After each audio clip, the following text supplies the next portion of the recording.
我係葉謝鄧嘅謝，連中律師。今集會由我同你詳細講解破產之後，因為你嘅資產會點樣處理，幫你諗清楚，重新開始。有人問我已經破產，啲債點還，收入點計？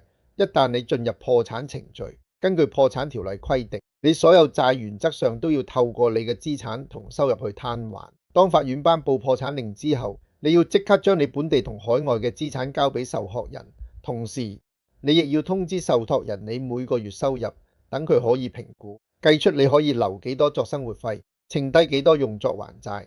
換句話講，你唔使日日對住債主追數，你嘅收入、資產、收支狀況全部由受託人統一處理。我喺香港以外嘅物業或者資產會唔會被變賣？答案係會。破產受託人有權變賣你所有資產，包括香港境外嘅。如果你喺中國內地有層樓，唔理係珠海、深圳定係鄉下組屋，咁層樓一樣會當作破產資產，由受託人接管、變賣或者管理。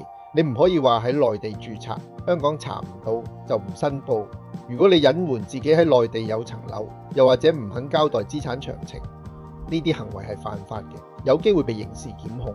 仲要記住，就算你日後解除破產，呢啲已經交俾受託人管理嘅資產都唔會自動還翻俾你。破產唔係4年後可以做翻一條好漢，要睇下啲資產點處理同埋清算進度。葉謝鄧，你的法律服務夥伴。